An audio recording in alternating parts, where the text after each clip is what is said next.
No, thank you. Sleepy. Come back in an hour. Need sleepy. Please go away. Let me sleep for the love of God! It's now time for the Billy C. Morning Show, part of the Billy C. Boxing Network. Interact with the show at BillyCBoxing.com. And we're coming to you live from the Billy C. Studios in Lake George, New York. I'm Bill Calogero, and it's time for the Billy C. Morning Show. Good morning, everybody. Hope everybody's doing okay this morning. Today's show is being brought to you in part by Sal's Neighborhood Pizzeria, an Italian restaurant located in St. Simon's Island. Wait, you thought you lost me? You thought you lost me? Located in St. Simon's Island, the Golden Isles, if you will, of Georgia. Check out the website, www.salsneighborhoodpizzeria.com. We'll give my man a call, 912-268-2328, 912-268-2328. Find out why Sal and I talk about his food and how great it is. Find out why everybody talks about his food, not just me and Sal. Everybody. You heard my man Mike from Michigan come on and said he loved the food, everything. Whoever, Coach, he's been there. Everybody that has eaten at Sal's loves it. And for all you snowbirds heading south for the winter, remember what I keep telling you. You can swing by Sal's off of I-95. It'll be a 15-minute detour. And I'm throwing in time at a couple of lights that you'll be stopping at, too. I'm telling you right now, it's worth the trip. It'll become a regular stop. Check out the website, www.salsneighborhoodpizzeria.com. It's got the address on there. If you need more info, drop me an email and I'll hook you up. Billy@talkinboxing, TalkinBoxing.com. And don't forget, mention this show and get a free cannoli with your meal. So can't beat that. You go in there with 10 people. Get 10 meals, get 10 cannolis. Hey, you don't even need a calculator for that. Today's show is also being brought to you in part by Fight TV. We're glad to be part of Fight TV and their new handheld app.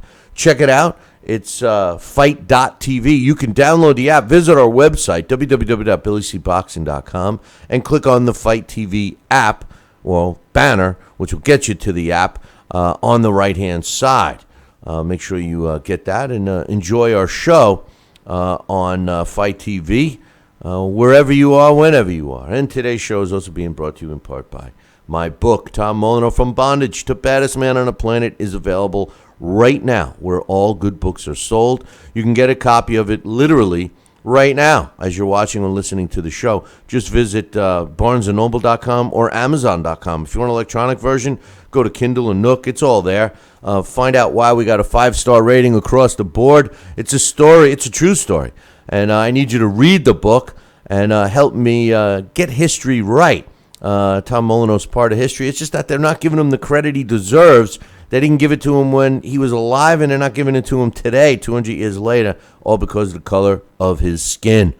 Check out the book. Get a copy. And speaking of getting a copy of the book, hey, man, if you're going to be up in the Glens Falls, New York area this weekend on Sunday from 10 to 2 p.m., from 10 a.m. to 2 p.m., I will be at the Queensberry Hotel being part of a book fair, and I will have copies of my book that I will be offering at a discount price, and I'll sign it. And even if you don't want to buy the book, come on, talk boxing with me or any other sport or anything. You can talk about the leaves falling. I don't care. I'll be there, and I'd love to have you come by. So Queensberry Hotel in Glens Falls, New York, Sunday from 10 a.m.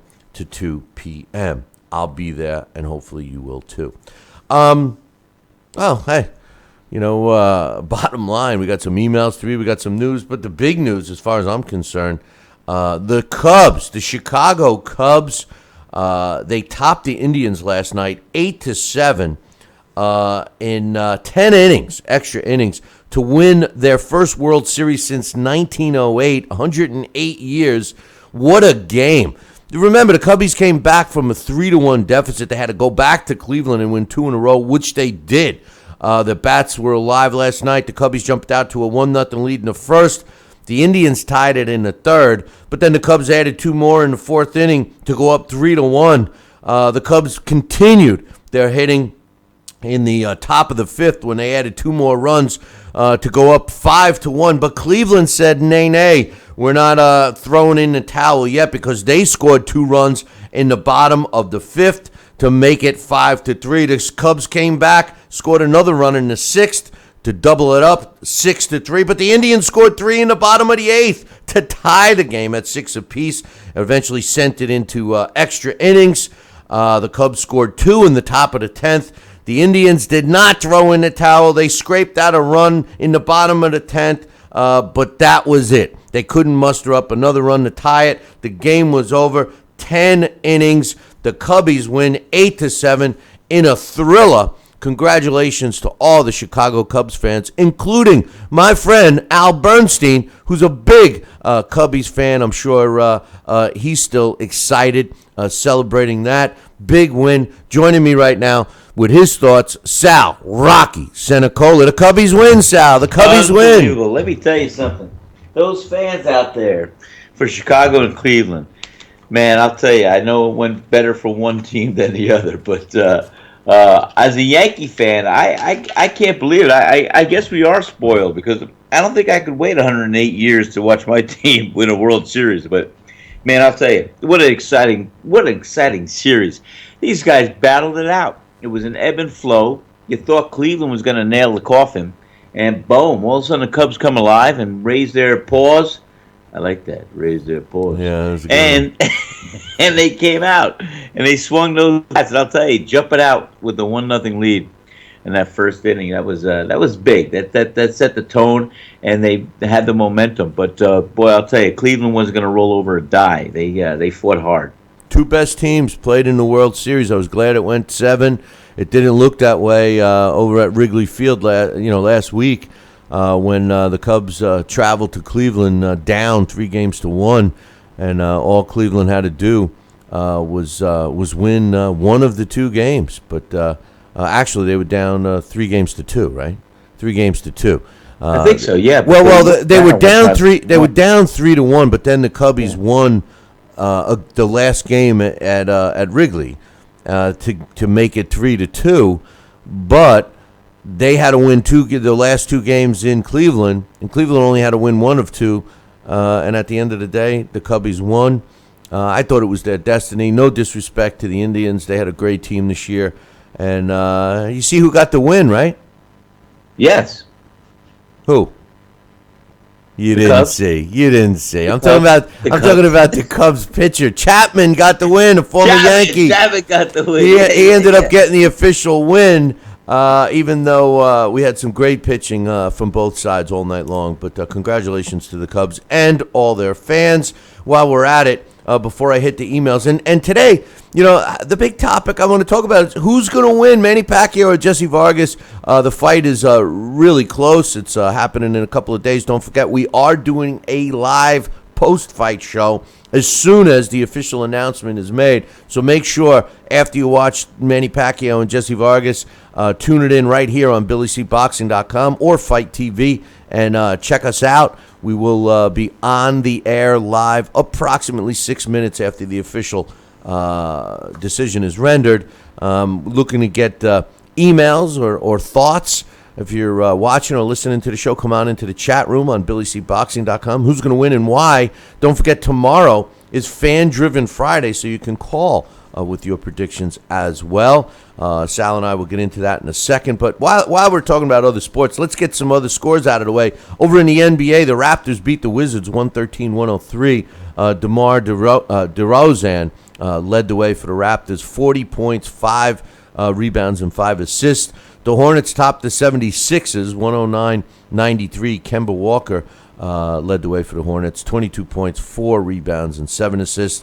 The Nets beat the Pistons. My Nets, I'm not thinking too highly of the team, but Brook Lopez led the way, 34 points, 11 rebounds, and an assist. The score was 109-101. The Nets topped the Pistons. The Rockets beat the Knickerbockers, 118-99. James Harden, 30 points, 6 rebounds, 15 assists for the Rockets. The Lakers topped the Hawks, 123-116. D'Angelo Russell, 23 points, 4 rebounds, 8 assists for the Lakers. The Grizzlies over the Pelicans. It just doesn't sound. I know that the Grizzlies been around. It just doesn't sound like basketball teams. But that anyway, sounds like a mismatch right there. It sounds like it's a couple of fishermen and stuff. But anyway, the Grizzlies 89-83 over the Pelicans. Lance Stevenson led the way for the Grizzlies. 21 points, 4 rebounds, 6 assists. The Celtics, Boston Celtics, over the Chicago Bulls, 107-100. Amir Johnson, 23 points, 6 rebounds, 3 assists for the Celts. Jazz topped the Mavericks, 97-81. George Hill, 25 points, 6 rebounds, 4 assists for the Jazz. And the Suns beat the Trailblazers, 118-115. T.J. Warren, 27 points, 7 rebounds, 2 assists for the Suns. And finally, Russell Westbrook led the Thunder, 85-83 win over the Clippers. Westbrook had 35 points, 6 rebounds, and 5 assists. 3 games in the NHL. Oh God, I think I've been in Georgia too much, but NHL. The Canadians topped the Canucks 3-0. The Flyers beat the Red Wings 4-3 in overtime, and the Penguins beat the Ducks 5-1. No flames game today, Sal. I know you like them, but anyway, that's what took place in the other sports tonight. It's Thursday night football. We got some college football going on, so enjoy that. We'll talk about those tomorrow. I don't have any picks with the games tonight, but got some emails. You want to get right into the emails, or you got some thoughts about the Pacquiao Vargas fight? Have you picked an official winner yet? I'm gonna start sounding like Larry Merchant. I'm gonna make a case for each fighter to win or each fighter to lose. Not really. I will tell you this. I wasn't really excited to even see Pacquiao come back, and I know he had a good victory, his last fight out, and I know he earned that. And I'm not really sure what's going to happen. I could see this being an exciting fight, and I'm looking forward to it. And I'm getting back into my enthusiasm about really seeing a good fight. And I think Pacquiao and Vargas are going to give the fans a very good fight. And if Pacquiao's not careful, Vargas could take a good step and get a nice win out of this fight. But I think Pacquiao, he's going to be driven. He's going to know what's on the line. Don't believe my friends and fans out there about rumors that he's not focused, he's not training, he's too involved with politics. Don't believe that. Pacquiao knows what's going on. He knows what's on the line. You're going to see Pacquiao coming out, and I think he's going to show that he's still a dominant fighter to reckon with, Billy. And I do pick him to win and do it in a good fashion. It'll be a competitive fight. It'll be a good fight, but I think Pacquiao will pull it out. Yesterday off air, you and I were chatting a little bit, and you made a statement to me.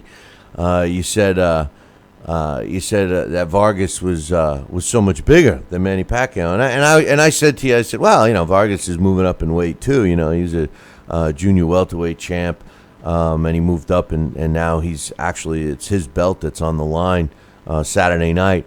But after I thought about it. And after I looked at some photos of the two standing next to each other, I said, Sal's right, man. Vargas is way bigger than Manny Pacquiao, And you were talking about how you enjoyed fighting bigger guys, and it got me thinking, last night, and as I was writing the show for today, and I'm saying to myself, I think Manny Pacquiao, if he had a preference, I think he would rather fight the bigger guys too. I think he moves fluently still, even though he's 37. And I think that the size may come into play. Manny Pacquiao did get stopped several years back by Juan Manuel Marquez. He seemingly has not been the same fighter since, in terms of the way he fights. He fights a little more cautiously, like he should, and maybe.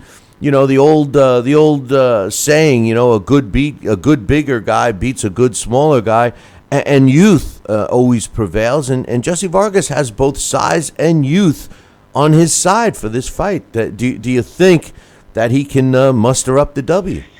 Let me tell you what I was talking to you about off air. I'm going to say this, and I'm going to say this from a very heart and soul of a fighter. And I love fighting bigger guys. I mean, I could fight guys 6 foot tall. I could fight guys over that height. And my whole life, because I was a shorter, more compact fighter, My whole life, I had that deficit 99.9% of the time going into the ring with a taller opponent. And unlike today, I went to school to fight taller opponents. I learned how to feint. I learned how to move side to side. I learned how to go to the body, feint, and this and that, and work it up to the head. And I was very, very comfortable, and I would prefer to fight a bigger guy any day of the week. And I would have a little trouble if I fought a guy my size or smaller. When I say trouble, I was still dominant and I still won, but my whole psyche, my whole life, I always geared up and I knew how to beat the big guys. And I would always, to this day, put me in a ring with a big guy, I don't care who the hell he is. I still feel I had the moves, I had the feint, I had the speed, and I could do it. And I could score and I could win. All right, Now, I'm gonna set up a fight right now. You and Klitschko. Is he big enough for you? Well, wait. Hey, you know what? I think you're being hard on yourself. You know, you're not that short. I mean, 4'11" isn't that short, Sal? It really isn't. Wait a minute. My family coming from Italy, we were built low to the ground. We have great center of balance. And but I'll tell you what. No, I think my box rec says I'm about 5'7". Yeah, I had to stretch out an inch or two. Yeah, I know that was what you had your platform. You had your platform boxing shoes on when they. I tried it. Hey, let me get away with the platform boxing shoes. Let me ask you a question, man. You know, I want to know. This is an age-old question. It has nothing to do with boxing, but. How come everybody's Italian grandmother was like 4'2"? How come? What happened there? You know, I mean, no matter they could start off 6 foot, gorgeous woman. By the time she became a grandmother, she was 4'2". What happened with that? Why is that, man? There's morphic change that occurs somewhere on the line. I think it's stirring all the sauce. That's a hell of a statement. I think it's all the sauce and stirring the sauce. I think they they morphed because they got better leverage with the wooden spoon. You know, Salvatore, you get over here. Get over here. I'll beat you with that spoon. How many kids, show of hands, Italian kids, got beaten with a wooden spoon in their life? I mean, come on. I had one broken off over my butt. Oh, listen. The best business to be in if you're Italian to sell wooden spoons, man. I mean, geez, but man, I'll tell you, those were hell of a days. Running through the household with my mother chasing me with a wooden spoon. Forget about it. Then Dad had the belt. The belts. No, I know. The belt was like, holy smoke. I know. Why? Another lashing. Forget about it. And I'll tell you what, those belts, why were they so thick? You know, what the hell did they make them out of? Elephant hide? I mean, Jesus, man. And they lasted forever. They had the same belt their whole life, those belts. The whole life, the damn thing lasted. Jeez. I said, wow, my waistline's changed a little bit. God. Anyway, let's get some emails out the way. This one's serious, Bill. Let me tell you something very seriously. Go ahead. Pacquiao is used to fighting taller guys. Pacquiao's style is geared to fighting taller guys. Pacquiao knows how to fight taller guys. Vargas, on the other hand, I don't know how many shorter guys he has faced, and he certainly has faced some. But, it could be to Pacquiao's advantage that Vargas is taller. What Pacquiao's got to do, even though fans want to see the Pacquiao of old. Everybody's hoping that Pacquiao goes in there and throws an ass beating on Vargas. I mean, except for Vargas, But the smart fight for Manny Pacquiao would be to move in and out, man. Land some combos and get out of harm's way, because Jessie Vargas can bang. There's no question. Bang. Yeah. I'm just saying he can bang, but it's all going to boil down to Jessie Vargas.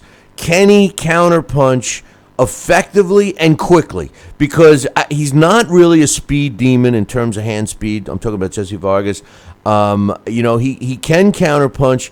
He's on the slow side.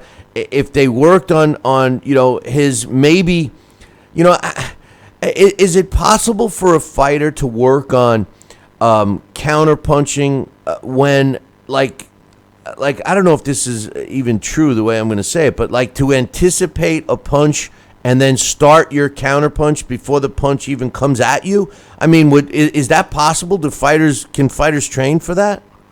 They can train for that, but like I said, I think the formula for success for Pacquiao on his level is going to be to get in, as you said, to throw those feints, to fake with the jab to the head or to the body, and then move to the side and boom, counter there and work it in, get out, try to size them up. And the same thing for Vargas. Vargas is going to have to be he's going to have to step up his speed. He's going to have to be able to punch down at a moving target. He's going to have to maybe double jab. He's going to have to maybe fake a jab, then boom, see where he goes after he fakes and bam, hit him then. He's going to have to feint himself. It's going to be a good counter-punching fight, but I think the road to success is going to prevail for Pacquiao in the end because he's used to fighting guys like this. And where Vargas may not have had as many fights against a shorter, more mobile, effective guy like Pacquiao, who's aggressive. Pacquiao also. This is a great fight. Pacquiao just keeps coming at you. I think this is going to be somewhat, like I said, Pacquiao knows what's on the line. I think Pacquiao has been there before. So he's gonna want to do the showcase and make it big. I think that Manny Pacquiao, if he could turn the clock back and muster up a performance like he had against Antonio Margarito, to me that's the most similar opponent that he faced. That's going to have the height and reach advantage that Jessie Vargas will have, and is the same kind of fighter as Jessie Vargas is. And if Manny Pacquiao can dart in and dart out and let his hands go and throw an ass beating on Jessie, he's going to come out on top. If he can't, it's going to be a long night for Manny Pacquiao. Manny Pacquiao is going to get caught. And Jessie Vargas, hey, listen, Timothy Bradley, for some reason, people underestimate Timothy Bradley. They take him lightly. He's never mentioned, except on this show, as being a top pound-for-pound guy. And Don't forget, Jessie Vargas dropped Timothy Bradley, and I've watched Timothy Bradley get rocked many, many times and not go down. Timothy Bradley has a granite chin. Jessie Vargas had him in all kinds of trouble at the end of a fight, and I think Manny Pacquiao's got a real problem on his hands if Jessie Vargas can make connect some good shots. If man, I'm having trouble speaking. I'm just thinking about that. You're talking Italiano. No, I'm thinking about getting hit with a wooden spoon. I guess I don't know. But if Manny Pacquiao can avoid some hard shots from Jessie Vargas, it should be okay. But let's read a couple of emails here.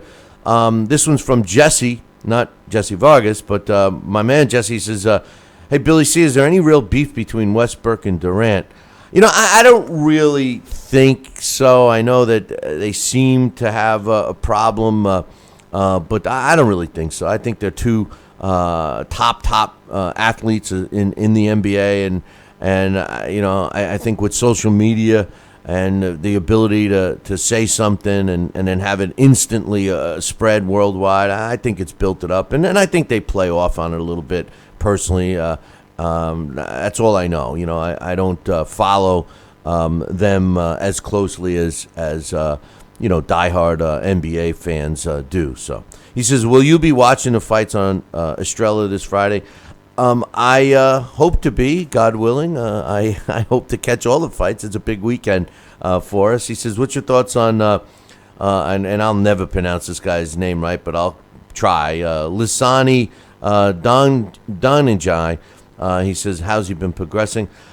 He's a good prospect. He is fighting this weekend. He's 21 years old. He's a lightweight.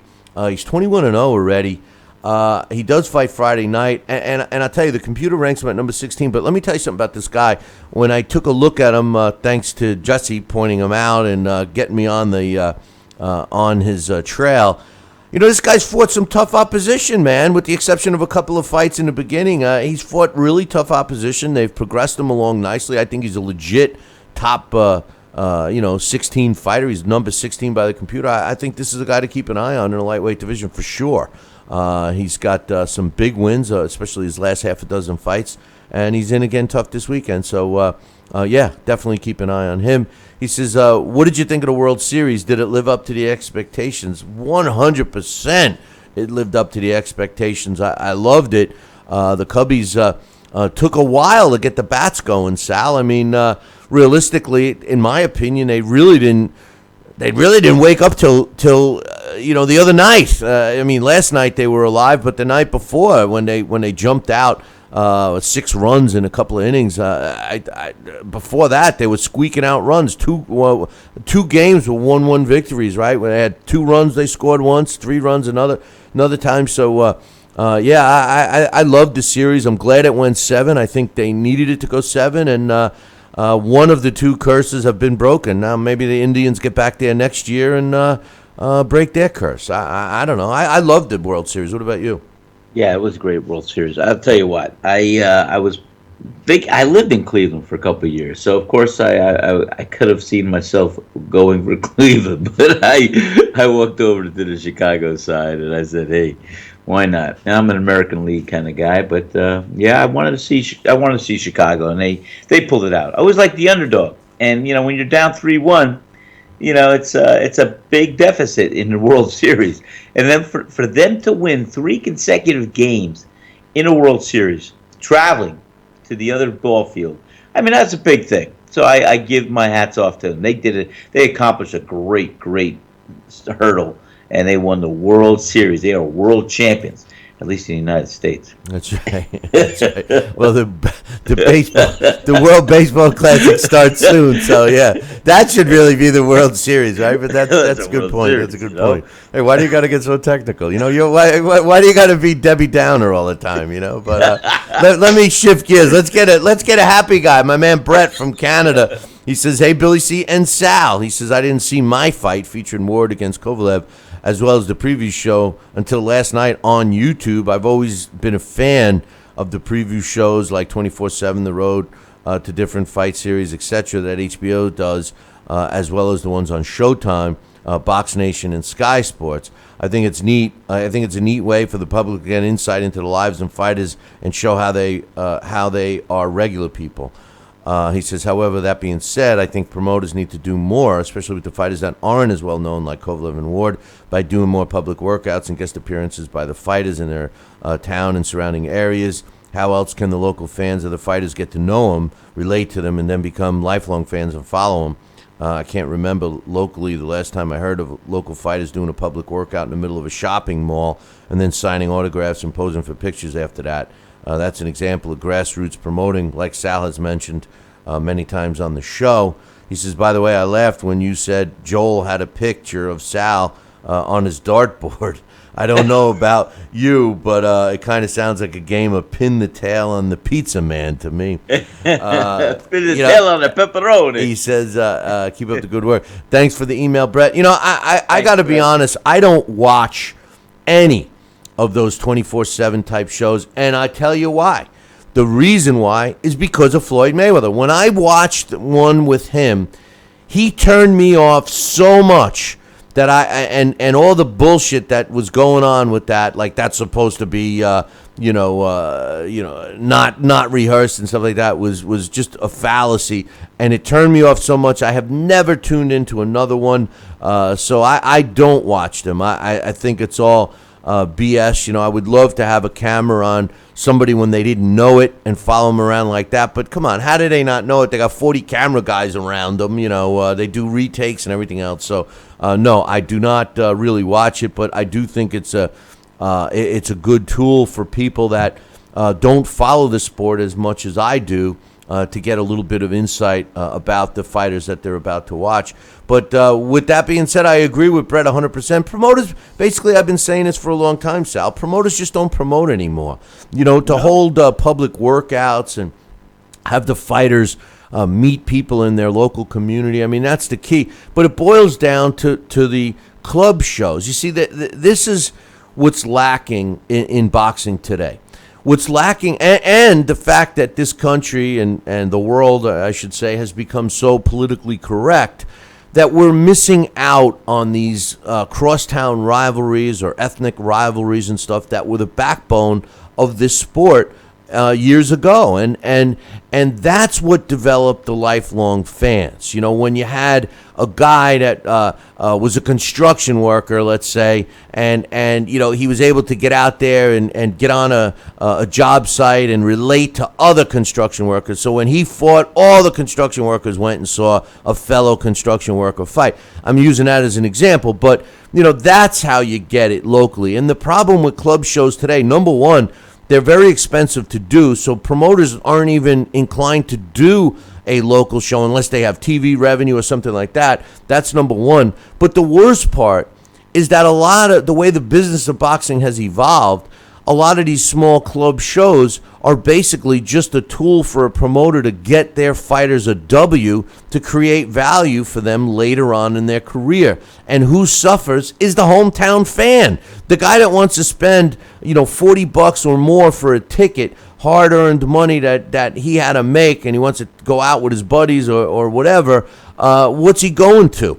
A night out where he can dump more money aside from the price of a ticket, because he's certainly not going to see a competitive fight. And I think that that's the biggest problem, Sal, that we don't have the ability to say it's the Irish against the Italians, or the Jews against the Italian night, or the East Side against the West Side, or New York against Jersey. Everybody's so afraid to offend somebody that they can't promote it like that.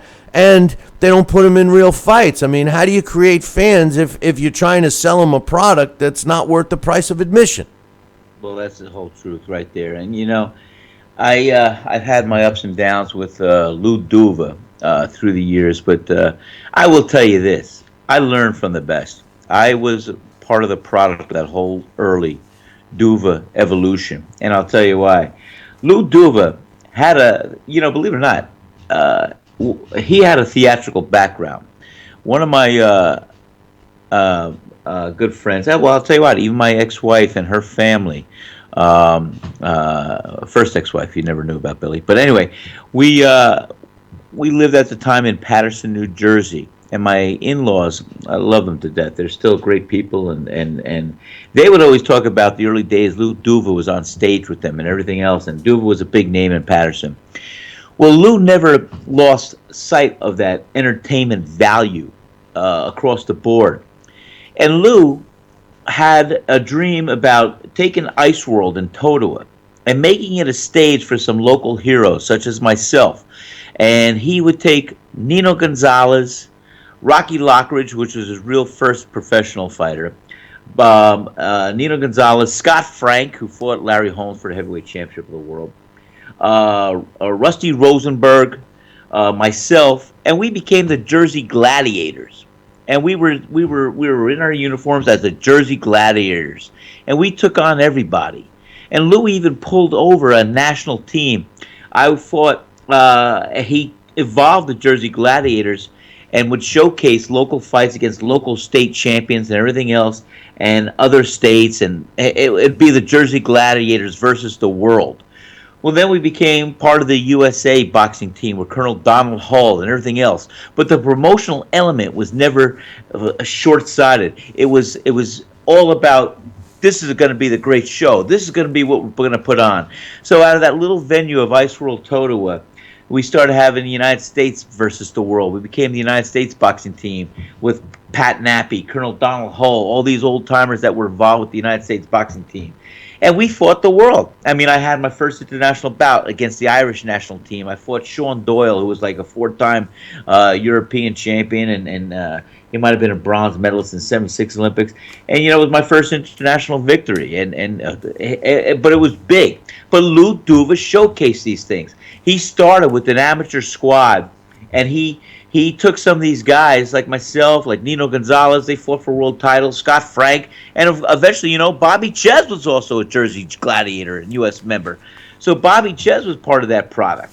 And we would get tickets. Lou would give us a handful of tickets. Go, give them to your friends. Do this, do this, do that. So he sent out the fighters to promote ourselves too. And we'd sell out the whole stadium. We'd fill the Ice World. We'd do this. Well, he adapted that style when he started accumulating some early pros. Like I said, he had James Hard Rock Green.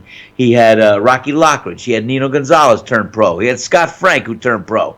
And he would highlight and have this whole thing done on a grassroots level. And we'd sell out every show. And then the media started paying attention to it. So Lou Duva, his handbook, along with his son, Dan Duva, helped early on. And those were those early days. Lou Duva would throw me in a station wagon with Scott Frank, Nino Gonzalez, Rocky Lockridge, Bobby Ches, and we'd go to Gleason's gym every day on 30th Street and 8th Ave, and he'd have Chicky Ferrara train us all.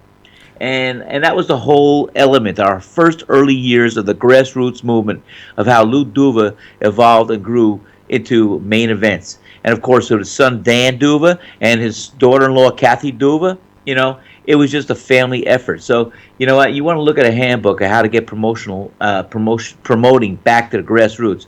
Just look at the Lou Duva handbook, man. It was genius. Ice World ended up being a favorite place for Arturo Gotti to fight.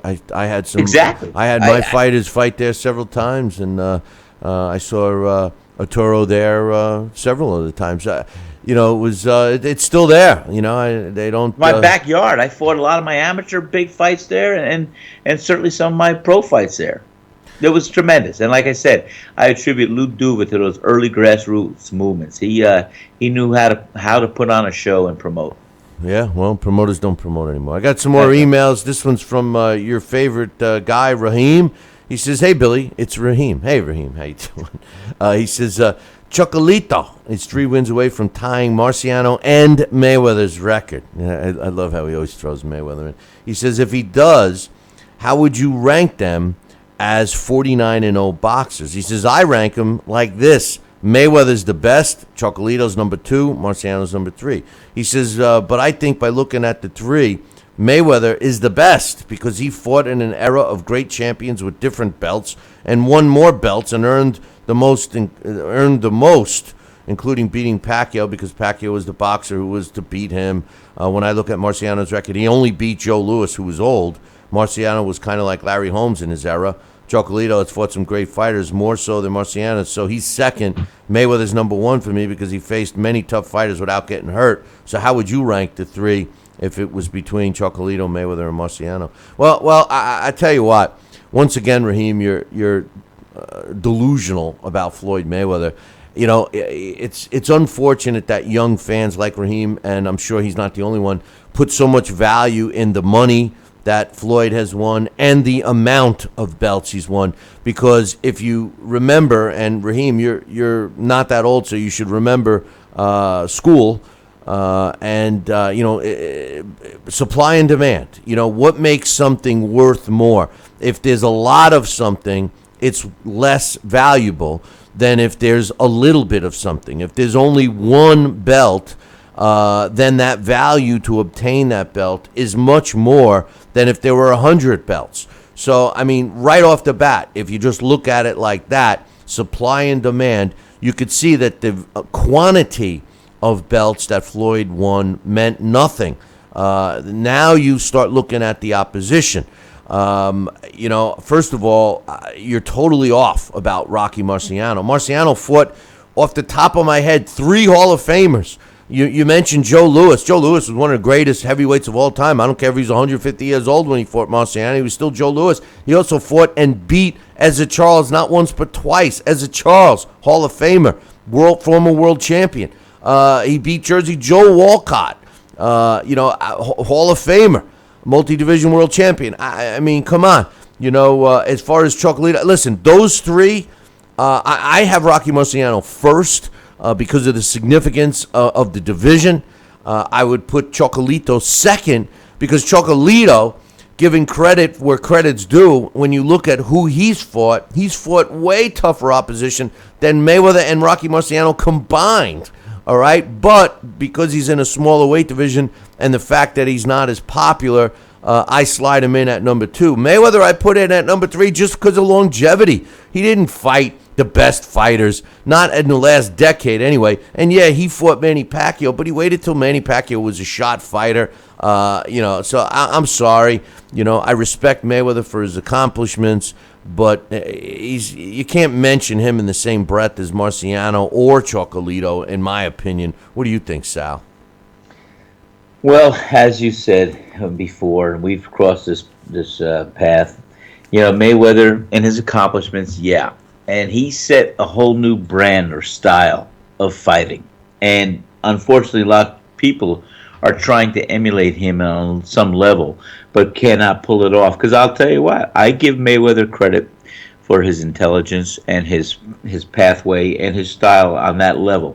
And like I said before, Bill, yeah, he's a safety-first fighter. He has won fights. I don't like the fact that he could tailor pick and his opponents or have all the conditions set forth to his favor, as far as ringside, as far as gloves, as far as everything. It's always on his terms. So that takes away from my element of him being what we would call a gladiator. Look at this. Coach just reminded me, Julio Cesar Chavez Sr. won 87 in a row before he lost his first fight. And look at Willie Pep, won Yeah. 62 fights in a row before he lost to Sammy Anga. the greatest of all time, Sugar Ray Robinson won. And Sugar Ray Robinson. I mean, come on. This is the era that you and I grew up hearing the stories about and seeing. We were a little too young at that time, but these were the gladiators. These were the guys that you didn't have to fudge the records. You didn't have to have terms. You didn't have to say, well, I want a 16-foot ring and I want this and that, or a 20-foot ring and I want to sit in this corner. These guys just were happy. They just said, guess what? I'm going to prove to everybody I'm the baddest guy. You mean you didn't have to say, hey, listen, I need 9 months to prepare for that fight? No. These guys, don't forget, these guys fought because they were hungry and they liked fighting like me. Well, it was also their only job. That's the other thing, too. That was it. His only job. I know. You know, and a lot of the times, you just said it. Look at the Cinderella Man. This was it. I mean, he had other jobs, but he wanted to do what he could do for his family. That's what these guys did. It's like the early immigrants. You know, I try to analogize a lot of times. You know, you used to see a lot of different ethnic groups in a fight game. You had the Italians, you had the Polish, you had the Jews, you had all the different ones that came in early waves of immigrants that came to the United States. But you know why they started fighting?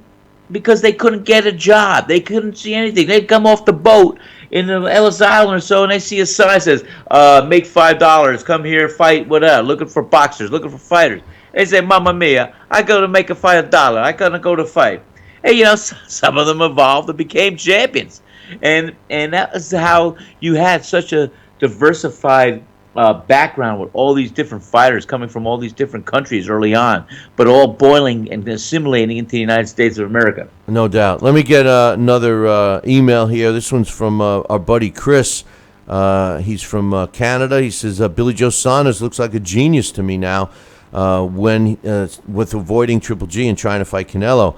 Oscar will pay Saunders the money that he wants simply to keep Canelo away from fighting Triple G. Obviously, Canelo wins this fight. He gets a belt and more leverage when he negotiates in the future with Triple G.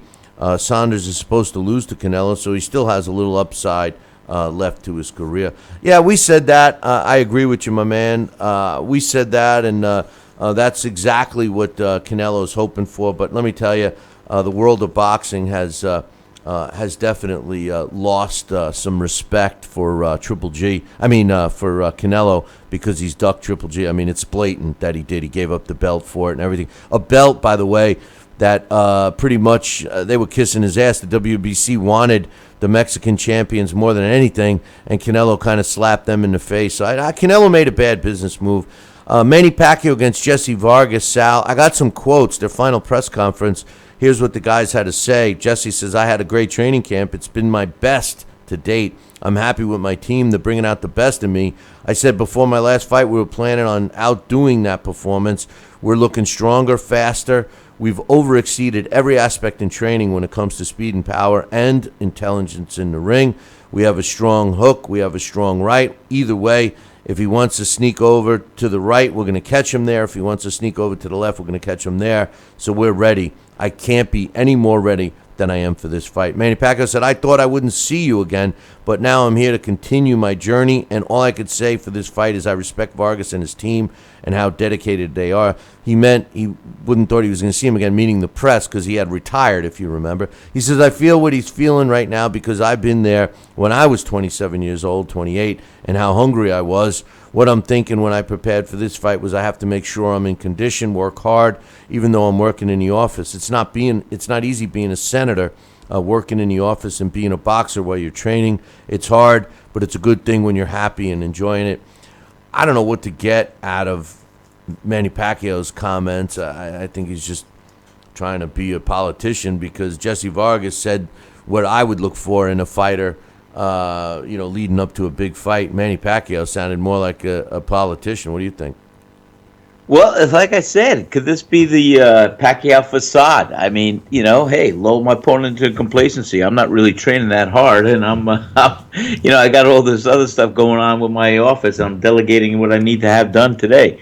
Like I said, I had my business and I had my staff in place, and they allowed me time to train for my comeback fight. And I ran in the morning. I did some Bowflex in the evening, and I did my training in the gym with Joseph in a boxing club. My sparring and this and that, and I didn't leave nothing to chance. And I knew I was ready. In fact, I like I said, it's not too often given an opportunity to turn the clock back 25 years.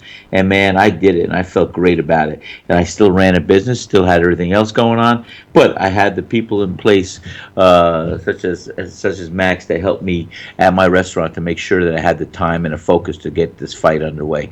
And my girlfriend, Kayla, too, at the time. What does that have to do with Manny Pacquiao and Vargas? Stop already. Because, Pacquiao's in the same position.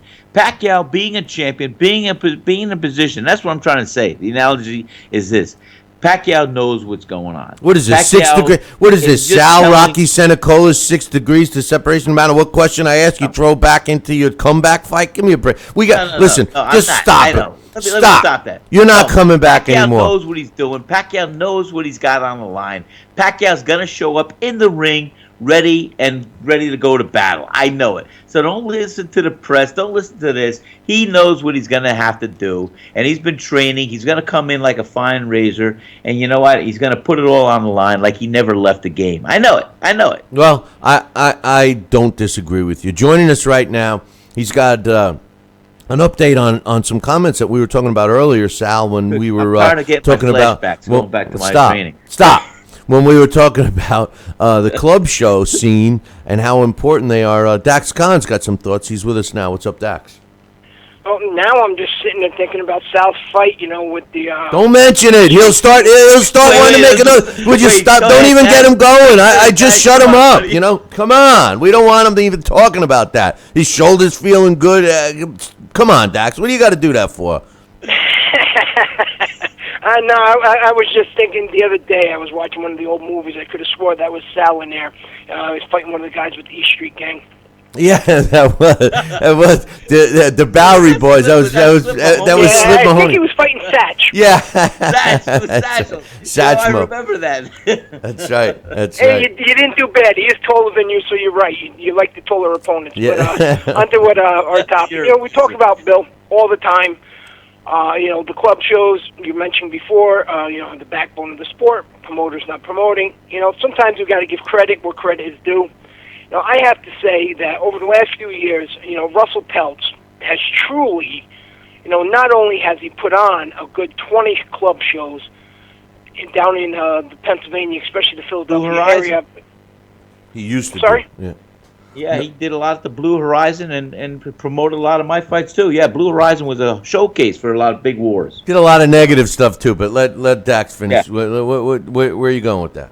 But this is a guy too who's out there. He's out on social media, and not only, Bill is he. He's promoting all the fighters. Even the ones that don't have names, and they're the guys, as you were mentioning before. How. These fans want somebody to appeal to, like, the construction worker type. Joey Dueco, not a great heavyweight whatsoever, kind of a tough guy, but, he would have Joey on, a lot of those cards. And, and stuff like this is what really, keeps the fans interested. And, from what I understand, the price of the tickets aren't that much over there. They give away a lot of tickets on social media, so stuff like that, in my opinion, is good for the sport. And there's not a lot of those guys out there. So, sometimes we do have to, aside from every promoter, Sal and Bill, every promoter has negative stuff, and we can say a million things bad about every promoter. There's not one out there that you can't. But sometimes we just have to sit there and say, what, there is some of these old school guys out there, and give a little credit where the credit is due. Yeah, well, no doubt. I mean, I give any promoter that does a club show credit because it's not easy, and People think that all you got to do is get a venue and sit back and collect the money, and it's far from that. But I hear what you're saying, and I could tell a story about Joey DeWedgeko. I saw him so scared. It was the most horrific flight I was ever on. I was scared to death too, but I'll forever have the vision of Joey in my head when I looked over at him when we all thought we were going down in a plane ride from Chicago to Pennsylvania. It was pretty crazy. But anyway, I agree with you, man. I agree. Like I said, there's not a lot of guys out there that's doing it, and he's doing this. So, and he's on social media himself, and he's promoting these guys, and and they're not all these showcase fights that you have down there. Guys like Jesse Hart, when he was coming up, before anybody knew who Jesse Hart was, he was putting him in there with experienced journeymen like Deshaun Johnson. He would have some of the journeymen go against each other. And we always know that when you have two journeymen in the ring together, that always puts on the best fights. I don't care what anybody says. You get two guys, with experience. They may not be the best, most known names, but you get them in the ring together, and all of a sudden you have fireworks. There should be a headliner somewhere. I agree. I love watching guys with 500 records or even worse going at it, because one is going to gain another fight and the other isn't, so they have a lot on the line.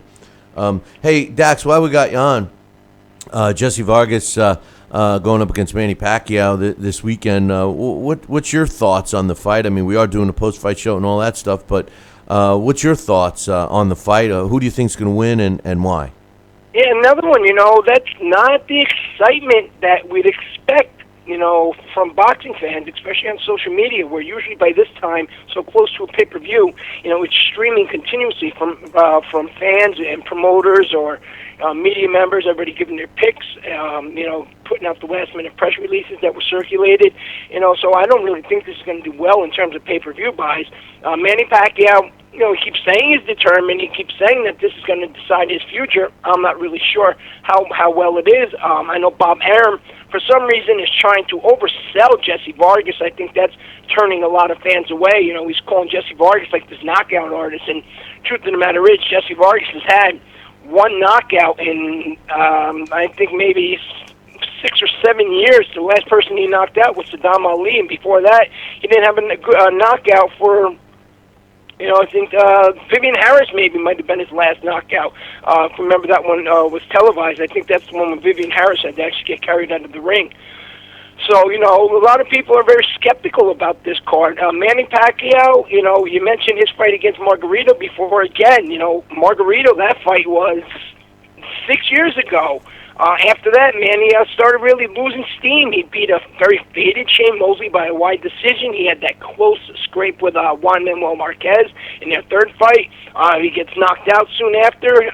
He goes dancing with Tim Bradley, dances with Juan Manuel Marquez again, and then he takes on Brandon Rios and Chris Algieri. So the Manny Pacquiao luster is pretty faded, and this is a hard sell. So in terms of who's going to win on this one, if Manny Pacquiao can, as you stated before, set back the clock for one night, I think Manny should be able to, win himself a decision. But on the other hand, if Jessie Vargas is at the way he's performed in the last 3 or 4 fights, and Manny has even taken a step back, I think Jessie Vargas with the long jab should be able to do enough to win this by, a wide points decision, unless Manny, does one of his leaps in and Jessie's coming out at the same time. Then we can also see another repeat of what happened with the Juan Manuel Marquez fight, where Manny's face down on the ground and his mother's throwing voodoo spells to the ring.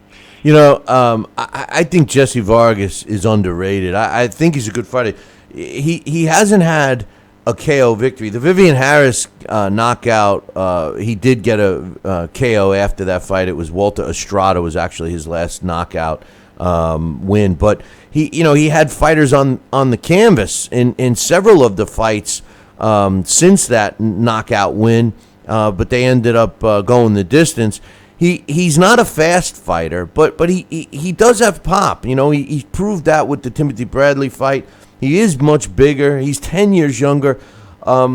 Listen, maybe Bob Arum is over-promoting him a little bit, but he's not an easy fight for Manny Pacquiao. I respect Manny Pacquiao for his last 2 fights. Since the Mayweather fight, he's fought Timothy Bradley and now, Jessie Vargas. Way better than Mayweather. I mean, listen, Mayweather obviously is still at the top, so to speak. But, you look at his last fight against Andre Berto. I mean, 10 Andre Bertos couldn't equal, Timothy Bradley and Jessie Vargas. So I don't know. I'm giving Manny Pacquiao credit that he's even challenging himself, because he is, Dax. This is not a layup fight for him. And, I think that I believe it's a 50-50 fight. I'm looking forward to the fight. I think it is going to be entertaining. I think it's going to be what we need right now in the sport. I think it's going to be an entertaining fight as well. And if Jessie Vargas should come away with the win, I'm not disappointed because, as you stated, Jessie Vargas is an underrated fighter. I believe he has a pretty well-rounded skill set in terms, you're saying about his speed. He reminds me, speaking about journeyman, he reminds me very much of Glenn Johnson in his approach. Kind of just pushes out that jab and then works behind it with a 1-2 afterwards.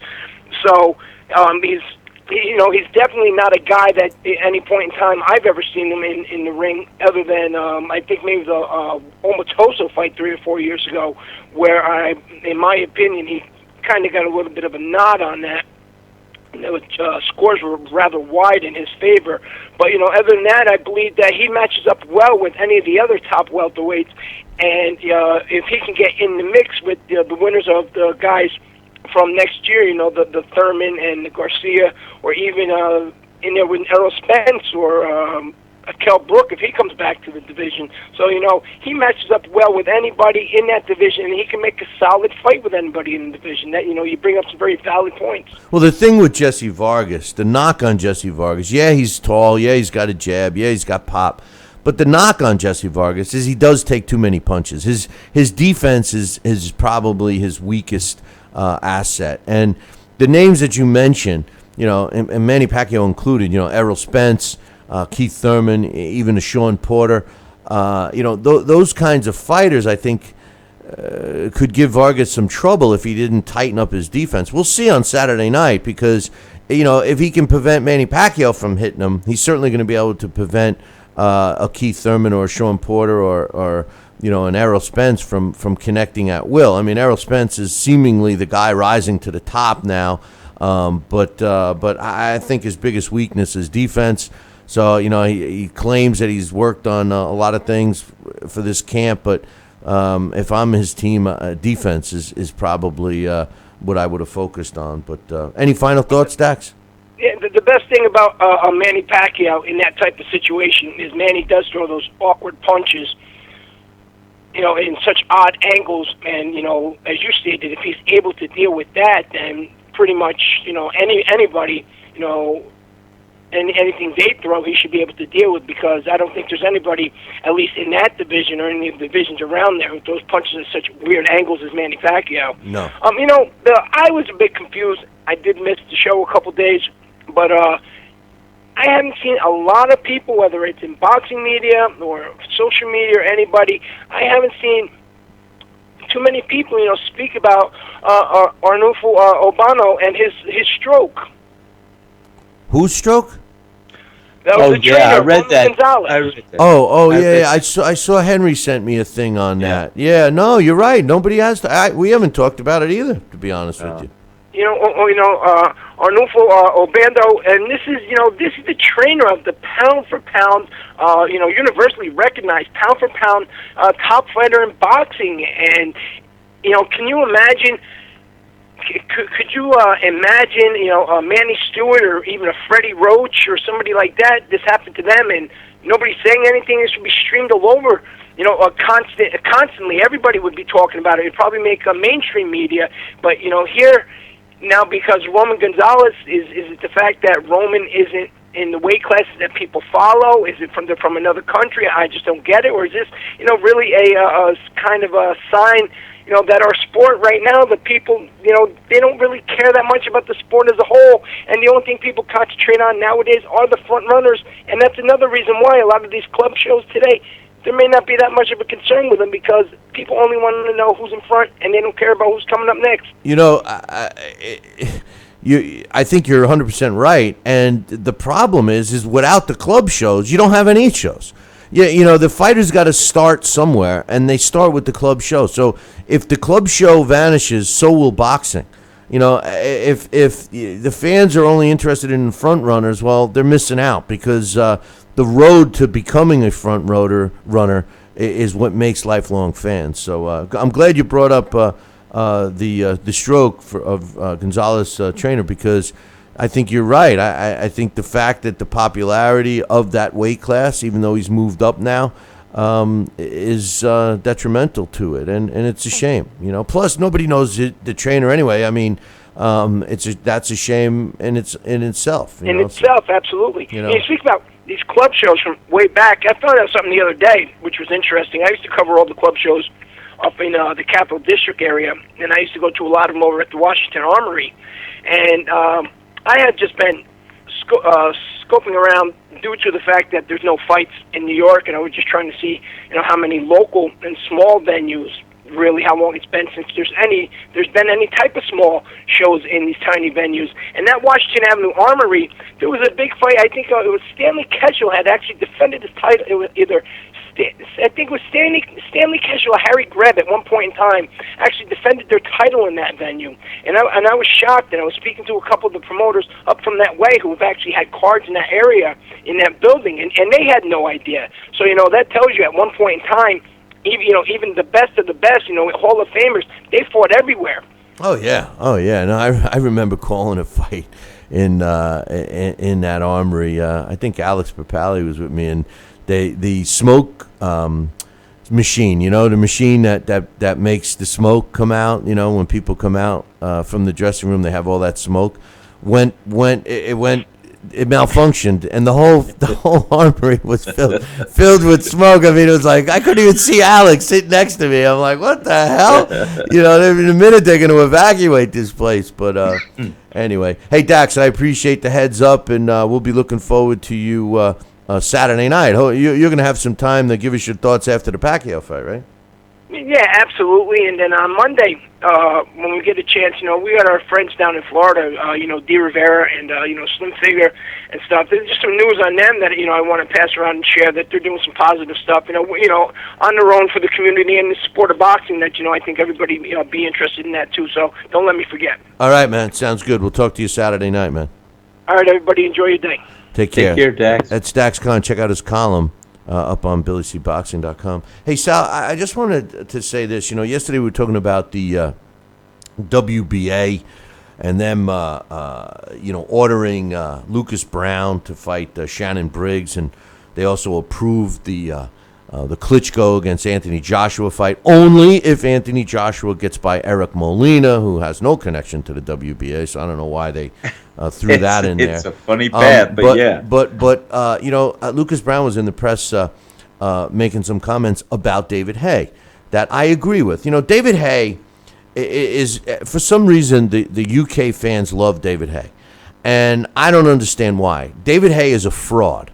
He has done nothing but basically bullshit everybody. He ran around and chased Klitschko around for 2 years, finally got the fight, and looked like a punk bitch in there, and then had the nerve to put his foot up on the podium and say he couldn't move because he broke his toe. I mean, David Haye is a fraud. Lucas Brown feels the same way. He says, and I quote, in regards to the UK fans, it's good that I'm actually fighting someone like Shannon Briggs, and David Haye avoided him. He said David Haye said that if he'd fought, he's referring to Shannon Briggs, on his undercard and win, then David Haye would fight him. And then he ducked him because Shannon Briggs is too dangerous, but here I am ready to fight Shannon Briggs. So I agree with Lucas Brown about that. A lot of people think that Lucas Brown has had a somewhat of an easy path to winning the WBA title and then ultimately being stripped, and then now another opportunity for it. I think he has stepped up. I think he has won fights. He is one of the best heavyweights out there, unfortunately, and I say that unfortunately because I wish our heavyweight division was a little more chock full of talent. But I do agree with Lucas Brown 100%, Sal, that David Haye seemingly has ducked Shannon Briggs, who, by the way, is nothing special either these days. These days, I mean, he's getting up there in age, and he's been around, and No, I agree with you, Bill. It's true. I think Lucas Brown made some big points. Well, Shannon Briggs, he's let's see. I have his age right here. I think he's 40. 103. Yeah, I think he's close. He's almost as old as you, I think. But almost. He's 'cause I 40. remember that name. He's 44. You got 10 years See? on him. You got more than Easy, you got more than easy. 10 years on him. Okay. But anyway, hey, don't forget tomorrow is going to be Fan-Driven Friday, so make sure you get ready to call in. We'll open up the phone lines tomorrow. Now, if you want to send your email, I'll be glad to read it online. If you take the time to drop me an email, I'll take the time to read it. Email me, Billy@TalkinBoxing, TalkinBoxing.com. But Sal, today is November 3rd, and on this day, November 3rd, in boxing history, in 2007, Joe Calzaghe, a guy who I think is totally overrated, wins a 12-round decision Let me know your thoughts. over Miguel Kessler to retain the world and win the WBC and WBA World Super Middleweight titles, and that took place in Wales. On this day in 1988, Robert Hines wins a 12-round decision over Matthew Hilton to win the IBF World Junior Middleweight title. Took place in Vegas. On this day in 2001, Costa Tszyu knocks out Zab Judah in the second round to unify the World Junior Welterweight title, and that took place in Vegas. He walked away with the world title, WBC and WBA belts on this day in 2001. On this day in 1984, Jose Luis Ramirez knocks out Edwin Rosario in the fourth round to win the WBC World Lightweight title. Took place in San Juan, Puerto Rico. Edwin Rosario was a great fighter. Hell of a fighter. On this day. Fight. On this day in 1984, Juan Kid Meza knocks out Jamie Garza in the first round to win the WBC World Junior Flyweight title, and that took place in my late great friend's backyard, and that is Billy Costello. That took place in Kingston, New York, Costello. in Wow. 1984. Yeah. Billy fought on that card as well, but it wasn't a title fight. On this day in 1973, Arnold Taylor knocks out Romeo Anita in the 14th round to win the WBA World Bantamweight title. It took place in South Africa. And, now that I'm thinking about it, I think Billy Costello did fight and defend his title on this day in 1984. I don't have his stuff in front of me, but for some reason now that I'm thinking about it, I think Jose Luis Ramirez was the co-main event on that fight. So anyway, that's what took place on this day, November 3rd, in boxing history, Sal. And I'm looking forward to tomorrow. We do have an NFL game going on tonight, but we will be here tomorrow. So before I go, I want to leave everybody with this. Make sure you tune in tomorrow morning, same bat time, same bat channel. Until then, ciao, baby. All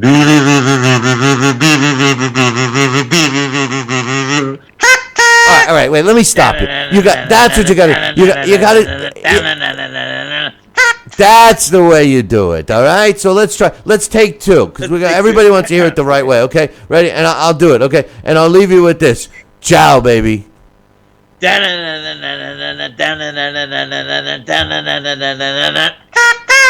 you go.